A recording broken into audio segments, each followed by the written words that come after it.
référence nationale aussi, on en a parlé, c'est notre pipistrelle électrique. Jusque-là, on a parlé de l'électrique. Ça volait, bien sûr, il y a des machines qui volent. Mais ce que l'on n'avait pas prévu, c'est que cette année, nous aurions le pipistrelle électrique avec plus d'1 heure d'autonomie, jusqu'à 1h30 d'autonomie. Donc ça veut dire que là, vous allez voir une machine que vous connaissez pour la plupart. Vous l'avez vu voler avec un moteur, je dirais thermique, normal.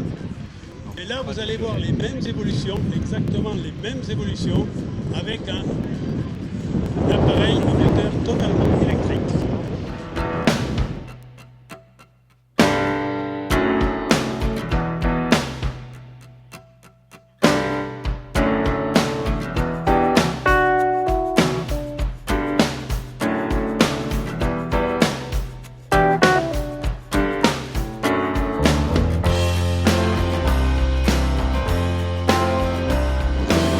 Qui représente Pipistrelle en France.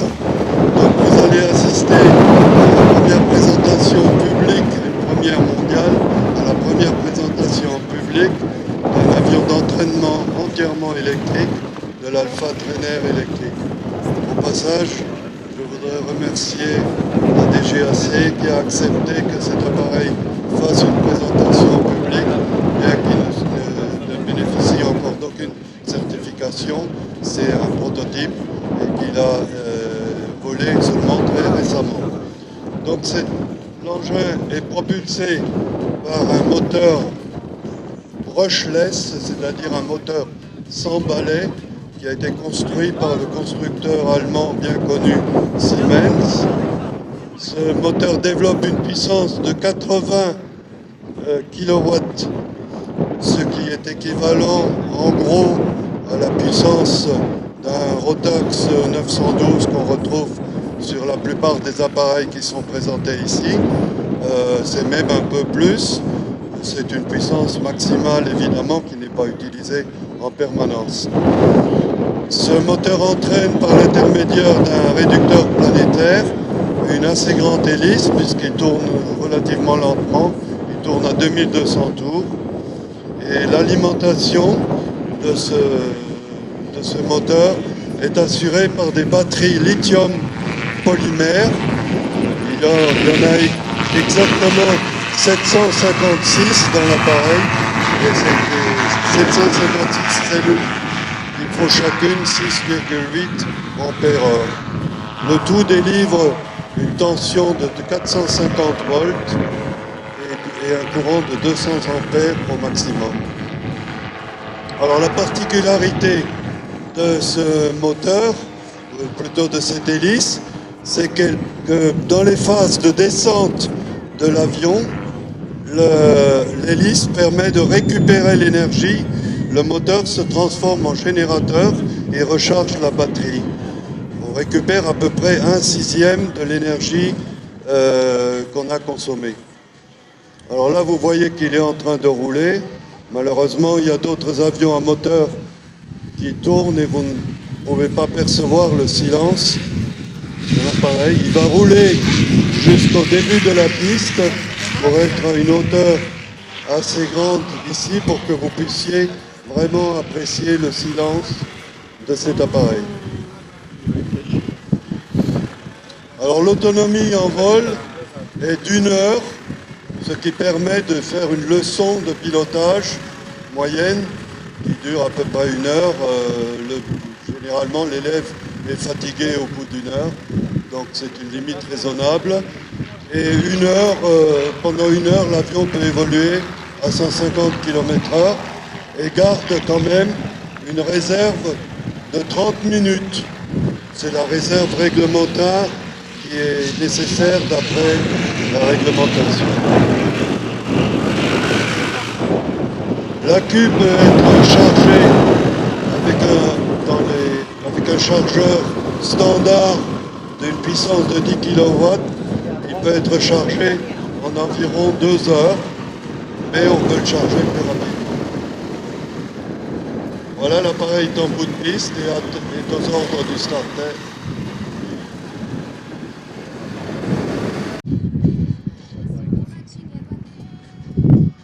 l'hélice commence à tourner.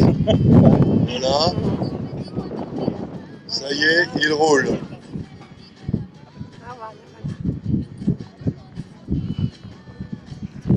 Vous voyez l'accélération qui est très bonne.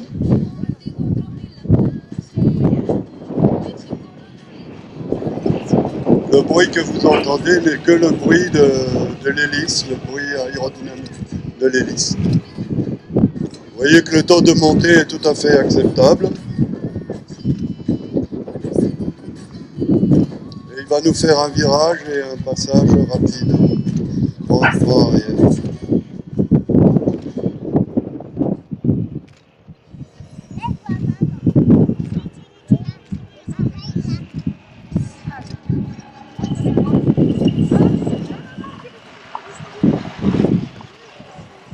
Et les évolutions, ben, je vous ai dit que c'est une très très belle machine en vol, vous pouvez en juger par vous-même.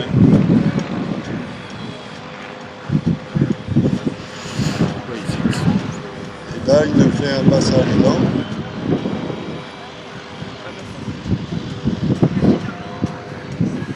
Les caractéristiques de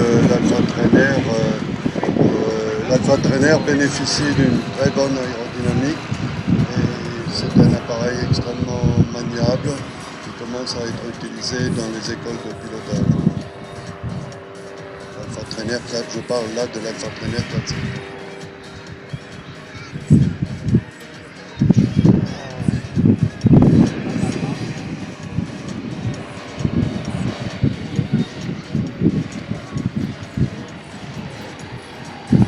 Pendant toutes les phases de descente, l'hélice commence à récupérer de l'énergie et le pilote n'a rien de particulier à faire.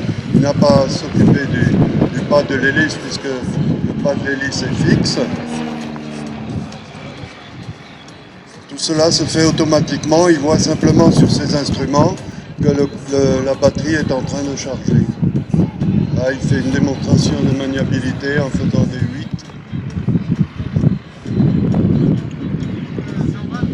Alors le temps de recharge normalement est de 2 heures, mais comme je vous l'ai dit, on peut recharger la batterie en 1 heure si on dispose d'un chargeur suffisamment puissant. Et on peut envisager avec 2 jeux de batterie d'en avoir une dans l'avion et une autre qui se recharge pendant le vol et qui est au sol. Les éléments de la batterie sont tous compris dans des boîtes qui sont fixés dans des racks qui peuvent être sortis pour être chargés dehors. Le pack de batteries pèse 20 kg, il faut les sortir. L'ensemble des batteries, comme je l'ai déjà dit, pèse 120 kg. Là, vous voyez une phase de descente pendant laquelle l'appareil récupère de l'énergie.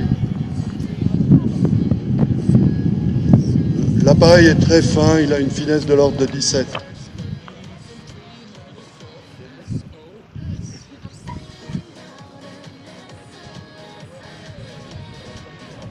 Oui, on peut envisager de gagner un peu d'énergie en montant dans les ascendances, mais je ne pense pas que l'appareil soit fait pour ça.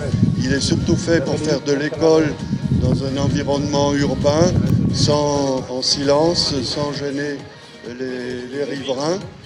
Et en plus de ça, la charge de batterie est très économe et très économique, puisque le coût d'une charge pour un vol d'1 heure est inférieur à 10 €. C'est-à-dire que vous avez payé le carburant nécessaire pour faire l'avion au moment où vous avez acheté l'appareil. À ce propos-là, la commercialisation est envisagée pour l'année prochaine et le coût de l'appareil devrait être inférieur à 92 000 €. C'est l'objectif pour l'instant. À noter aussi que ce moteur est un moteur électrique avec très peu de pièces tournantes et que l'entretien devrait être relativement facile.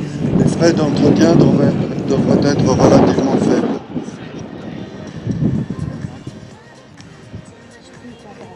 Alors c'est vraiment une grande première pour nous de le voir évoluer. Et là, s'il y a des présidents de clubs, s'il y a des Les particuliers, eh bien, vous êtes comme nous, vous en prenez plein les yeux.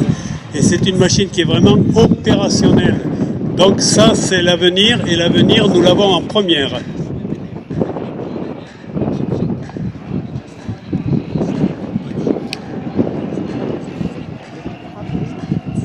En principe, une des questions qu'on nous pose le plus souvent, c'est de savoir combien de cycles de charge et de décharge peut supporter la batterie. Dans le cas de l'Alpha Trainer, le courant de batterie de charge est relativement faible. Il est inférieur à la capacité de la batterie, c'est-à-dire que chaque élément est chargé à des courants inférieurs à 10 ampères, ce qui fait qu'on peut faire beaucoup de cycles et que normalement on doit pouvoir faire facilement plus de 2000 cycles.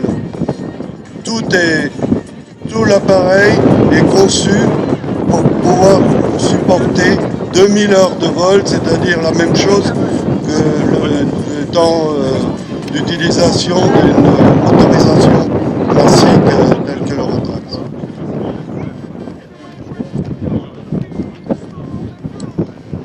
Là, l'appareil se présente à l'atterrissage. On vient de le trouver, j'ai perdu.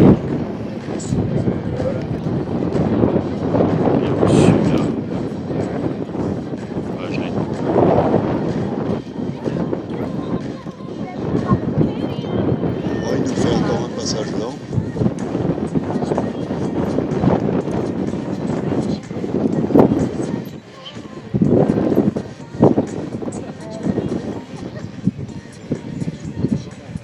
Alors j'ai oublié de mentionner que l'Alpha Trainer, comme tous les Alpha Trainer, n'a pas d'aérofrein.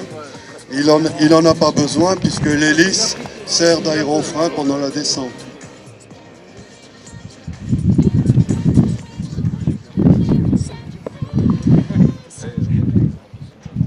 Bien évidemment, vous économisez aussi le prix des casques puisque l'appareil est particulièrement silencieux en vol.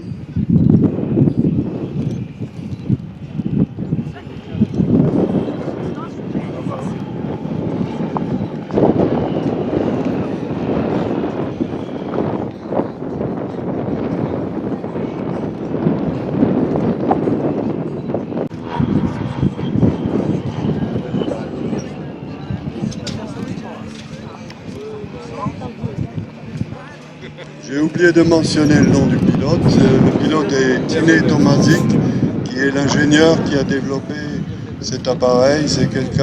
C'est peut-être la personne qui connaît le mieux tout ce qui concerne le vol électrique au monde, puisque Pipistrel a une grande expérience en matière de vol électrique, puisqu'ils ont gagné le Green Air Challenge aux États-Unis pendant 2 années consécutives. La dernière fois, c'était avec une version spéciale du Taurus, bifuselage, le Taurus G4, qui a battu tous les appareils qui étaient en compétition.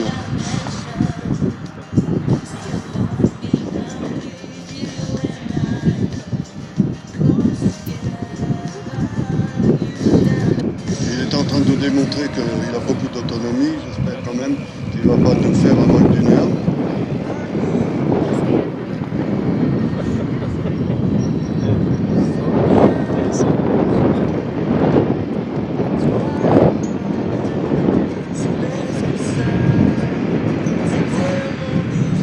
Alors le Pipistrel, on lui a fait un vol, comme vous avez pu le constater, qui vous a permis de vérifier par vous-même ses excellentes qualités. Et puis là, ce coup-là, vous le croyez quand même à l'atterrissage, parce que, comme vous a dit Roland, on ne va pas lui laisser toute l'heure. Quoi qu'il la prendrait bien, il n'y a aucun problème. Ça ne nous dérangerait pas, visuellement, c'est un régal. Mais bon, il y a beaucoup de gens qui ont prévu aussi de faire une petite présentation. Merci en tout cas pour cette première extraordinaire. Vous avez pu voir que selon un slogan bien connu, le changement c'est maintenant, l'électrique c'est déjà aujourd'hui qu'on peut le faire. Merci Roland, c'était superbe.